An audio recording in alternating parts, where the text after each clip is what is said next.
Nah, gimana caranya memulainya? Ini nggak punya apa-apa nih gue nih. Aduh, gue stand up comedian, nggak ada job gue cancel semua gitu kan. Nama gue adalah Mo Sidik, gue adalah seorang stand up comedian. Gara-gara COVID-19 ini, penghasilan gue ambruk, gak ada job manggung, bookingan corporate semuanya di cancel, acara TV juga pada gak ada, festival semuanya pada dibatalin. Otomatis gue gak ada penghasilan. Akhirnya beberapa bulan yang lalu gue banting setir. Gue jadi pedagang online store. Gue belajar dropshipping, gue belajar jadi stokis, gue belajar kemasan, gue belajar ekspedisi, semuanya. Dan alhamdulillah hasilnya lumayan. Dan ini adalah teman gue Tara Karda. Dia juga adalah seorang entertainer. Dia dulu adalah seorang pesulap dan juga laserman. Nah, dia juga banting setir, jadi pedagang online shop. Cuman 15 tahun yang lalu. Makanya pengalamannya segudang. Di konten bisnis online ini, gue dan Tara bakal ngebuka rahasia dia menjadi seorang pengusaha online store yang sukses dan melihat progres gue sebagai pengusaha online store pemula.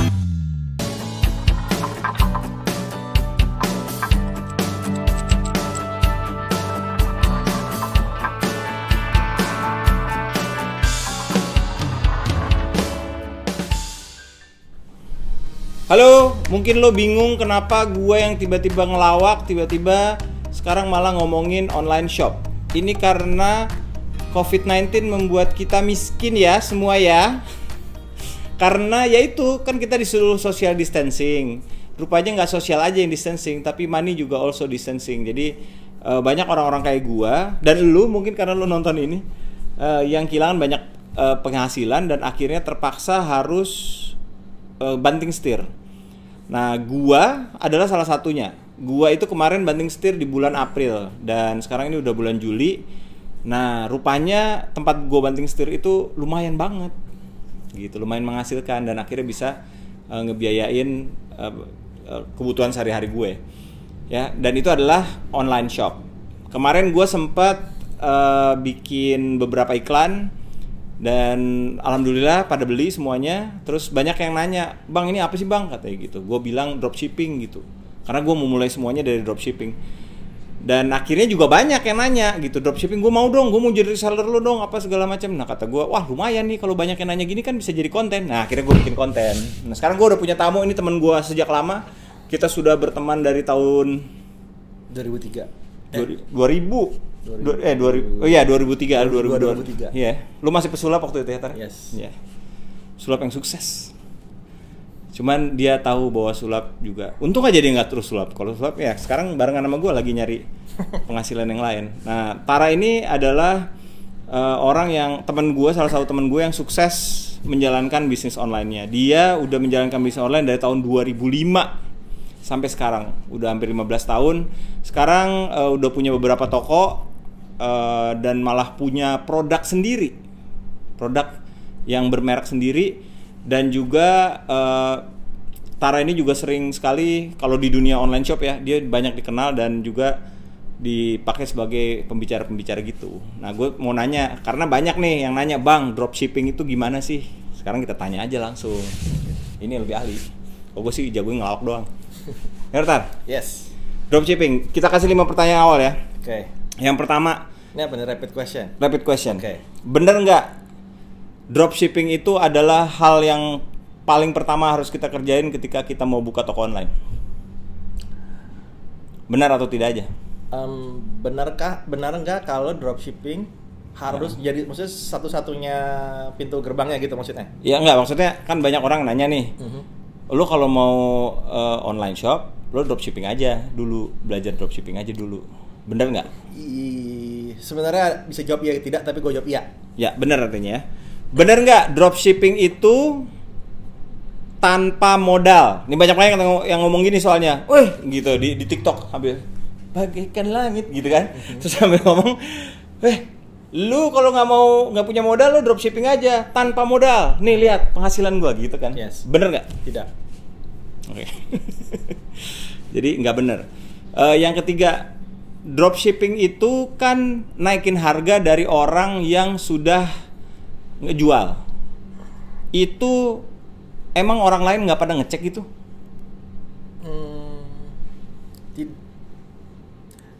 Orang ngecek, tapi apa ya, supply sama demand-nya nggak balance, jadi masih ada opportunity untuk bisa making sales. Jadi masih relevan saat ini. Artinya orang mah ngecek ya? Orang ngecek. Cuman belum tentu ketemu. Oke. Yang keempat, bener nggak? Nah ini baru gue nanya, bener nggak dropshipping itu adalah cara satu-satunya buat memasuki toko online? Tidak. Enggak ya, bukan cara satu-satunya. Yang kelima, dropshipping itu bener nggak cuma bisa dilakukan sama produk-produk yang ada di Cina doang? Tidak. Enggak ya. Oke, sip. Itu adalah 5 pertanyaan. Mudah-mudahan lo terclickbait ya. Jadi gue mau nanyain dulu nih. Jadi sebenarnya dropshipping itu kan kita jadi makelar kan sebenarnya tuh. Ya.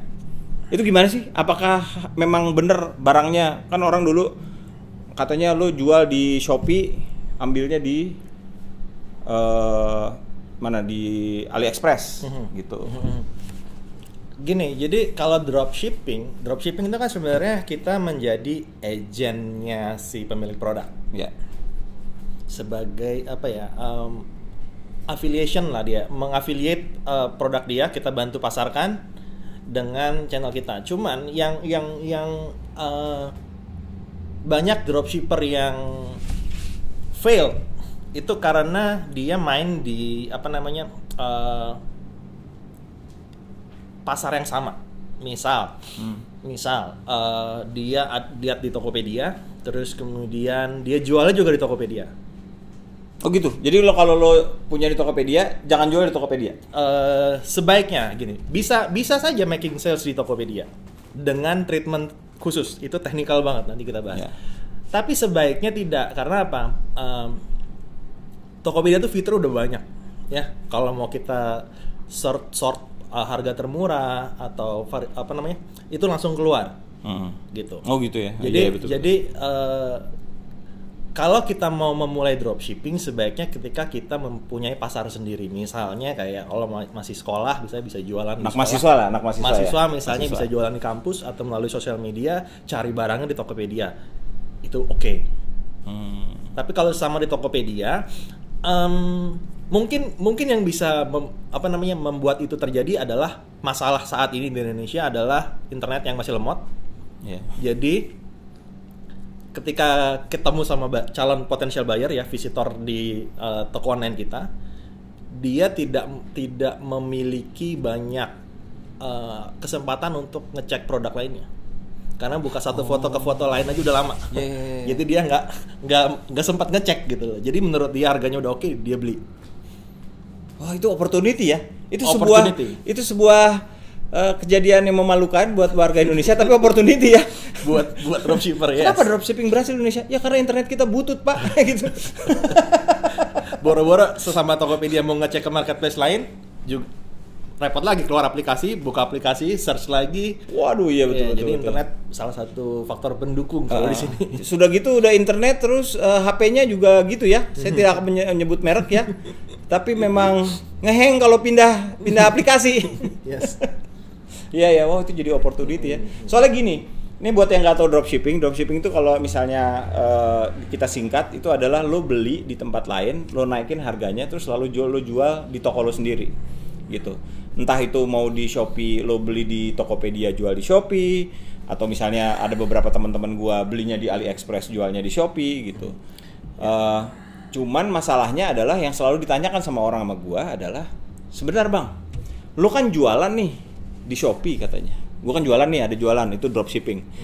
Nah, gue kalau mau dropship lu, misalnya gue punya produknya, gue mau dropship lu, kan harganya dinaikin tuh. Orang nanti kan ngelihat, wah di lu cuma 150.000, di gue 170.000. Tapi lo making sales nggak sekarang gitu dengan metode itu? Oh, gue making sales. Making sales. Karena yang gue tahu adalah rupanya, yaitu gara-gara internetnya lambat, orang Indonesia tidak akan ngecek semuanya kayak kita. Beda kalau di Jakarta ya. Iya, kalau anak Jakarta kan harus cek semuanya, gitu. Apalagi ada beberapa teman gue tuh memang harus, ya lu juga salah satunya gitu. Kalau mau beli satu barang tuh risetnya bisa 3 hari gitu. Yes. Makanya barangnya yang murah-murah aja ya kali ya. Sebenarnya balik lagi harga atau klasifikasi barang mana yang lebih baik untuk di dropshippingin itu bukan karena faktor harga, tapi balik lagi lo mau mendropship produk tersebut itu alasan yang harus paling kuat adalah lo punya pasarnya atau lo punya channel untuk buang barangnya, bukan masalah harganya. Jadi gue mau dropshipping barang yang masker lumpur yang harga cuma 1.000 perak, atau gue punya pasar untuk jual kamera DSLR yang harganya di atas 10 juta, bisa semuanya gitu. Jadi misalnya lu adalah orang yang sekarang ini ngikutin tren nih, yaitu naik sepeda. Ya. Terus lo punya community sendiri, lo jadi kenal beberapa orang naik sepeda juga segala macam. Ya. Itu adalah ide bagus kalau lo dropshipping peralatan sepeda. Yes. Itu banyak banget yang lagi melakukan itu sekarang ya. Ya. Tapi gini, sebenarnya ini kan kita pembahasnya adalah dropshipping di marketplace ya. Karena kalau kita bahas dropship itu juga lebar banget, luas banget definisinya. Seperti dropshipping itu juga bisa bahasa orang-orang mungkin sekarang reseller gitu ya. Iya, reseller. Jadi dia bantu jual. Ada juga produk-produk yang di dropshipping kan, atau pemilik produk itu memang mencari dropshipper karena dia tidak memasarkan produknya. Dengan tujuannya tidak making sales, tapi untuk branding. Contoh misalnya ada satu brand tas di Bali, tas kulit ukir, handmade. Jadi benar-benar dia masterpiece, one and only gitu, nggak ada yang main. Nah dia produksi tapi dia nggak jualan, dia merangkul reseller siapa yang mau jualin produk ini. Jadi dia yang dropshipper itu yang memasarkan, memperkenalkan brand dia. Dia malah nggak jual. Dia nggak jual. Jadi benefit buat dia adalah orang jadi tahu dia. Iya ya, karena banyak banget yang jualan. Iya. Itu juga jadi salah satu. Kayak misalnya di brand yang gue bikin, gue juga banyak dropshipper. Tujuannya kalau sales mungkin dari mereka tidak terlalu besar, tapi exposure yang gue dapat di marketplace, jadi banyak banget tuh tiba-tiba produk gue yang jual produk gue gitu. Itu merupakan sebuah keuntungan buat gue. Jadi ada juga misalnya kayak importir.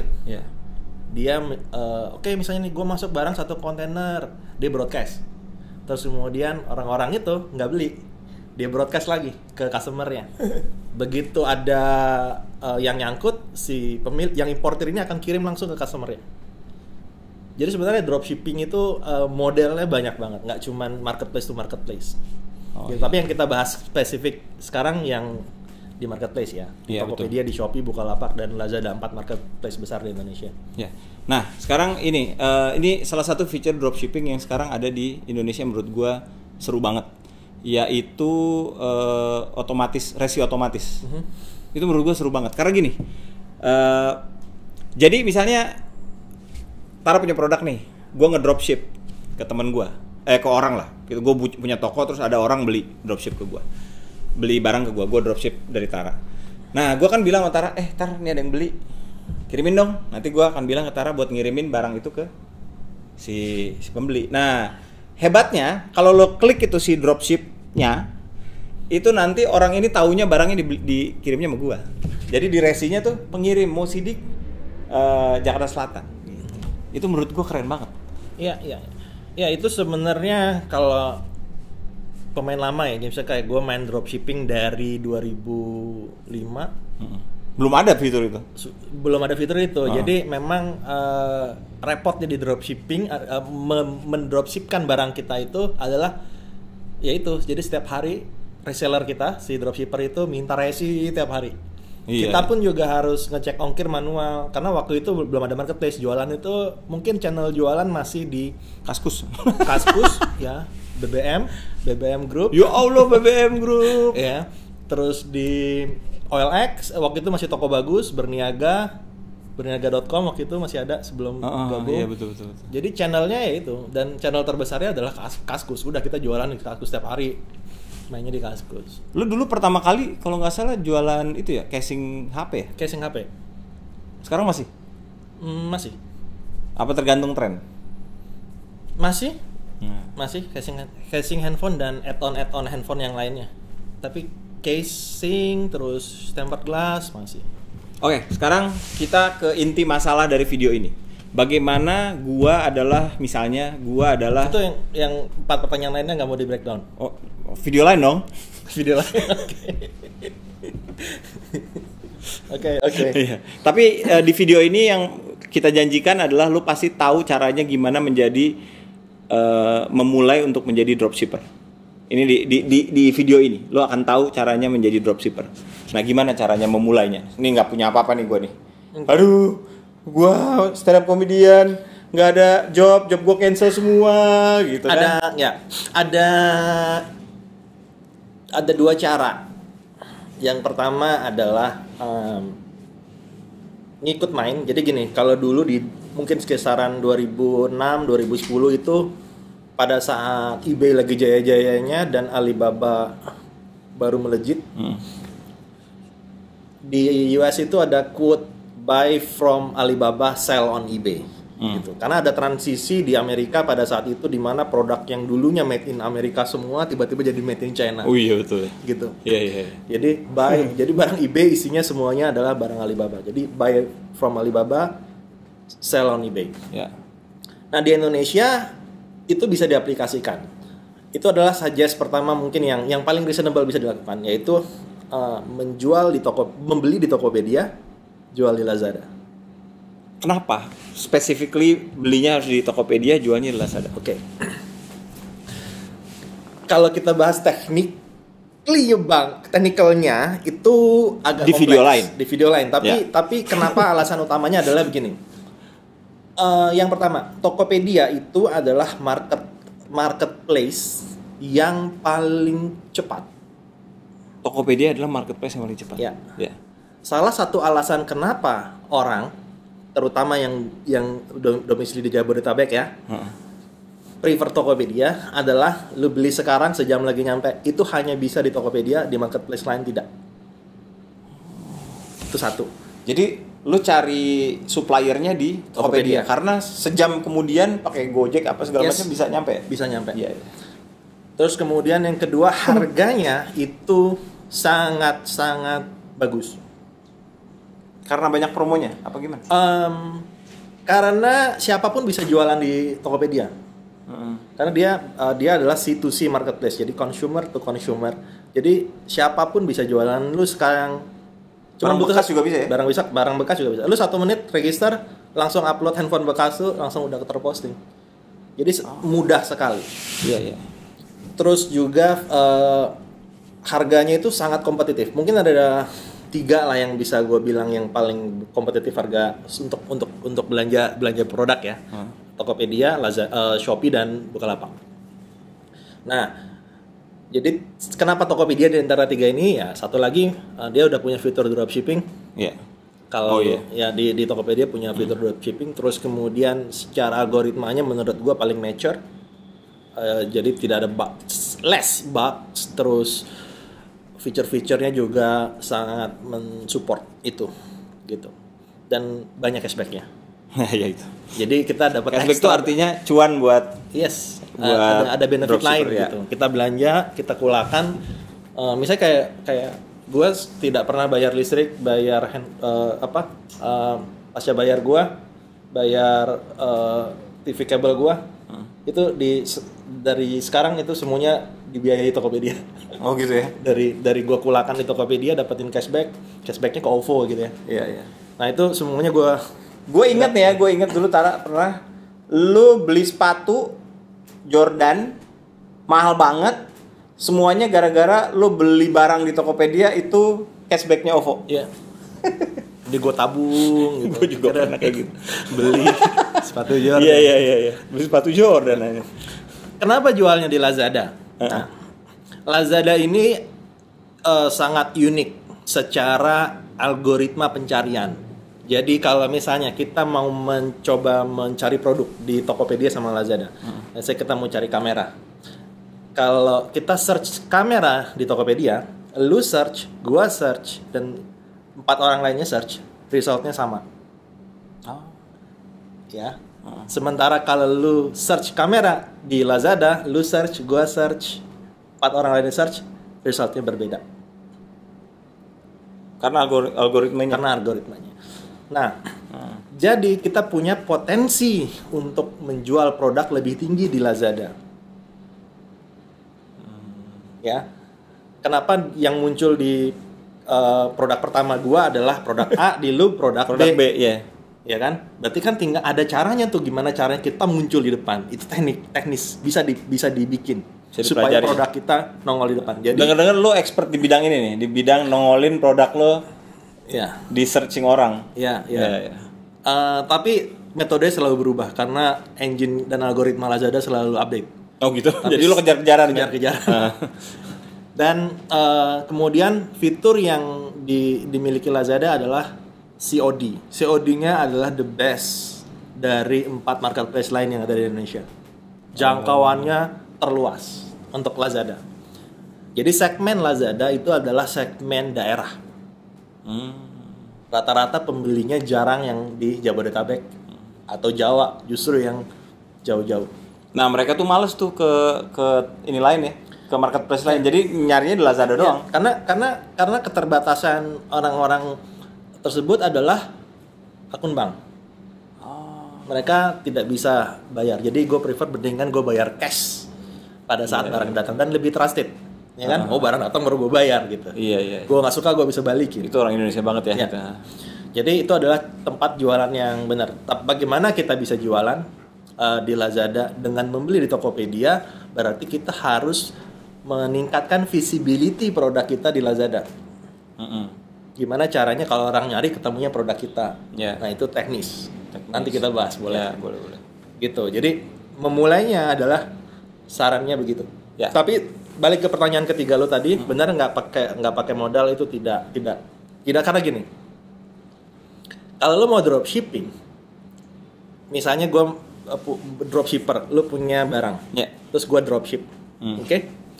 Kalau gue dropshippingnya di marketplace, duit misalnya si A beli ke gue, duitnya kan gue belum pegang. Iya. Gue harus nombok dulu ya. Iya, gue harus beliin dulu. Lo harus beliin dulu ya. Kalau misalnya gue mau jualan 100 barang, berarti gue harus punya modal segitu. Iya. Jadi tetap harus prepare modal. Oke. Jadi kalau bisa gue simpulin, cara untuk memulainya, untuk memulai jadi dropshipper itu adalah yang pertama, lo kalau bisa nih, lo itu mencari barang yang lo bisa pasarkan di komunitas lo. Itu yang pertama, karena akan jauh lebih mudah. Terus yang kedua, coba cari barang-barangnya di Tokopedia, lalu jualnya di Lazada. Gitu. Itu dua hal yang menurut gue paling penting banget untuk memulai dropshipping. Karena gini, orang bilang katanya dropshipping itu sebenarnya proses yang paling sulit itu adalah menentukan barang mana yang harus dijual. Kita bahas di video selanjutnya. Betul. Oke, terima kasih. Lanjutin terus. Gue bakal ngomongin online shop dan online store ini sama bareng sama Tara di channel kita. Jadi coba di like dan subscribe terus biar ketika kita ngeluarin video baru lo langsung tahu dan langsung tonton, dan mudah-mudahan dengan nonton video yang satu ini aja lo udah bisa mulai buat dropshipping.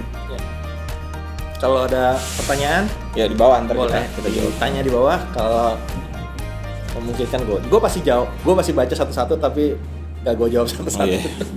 Kita jawabnya di video aja. Iya. Terima kasih.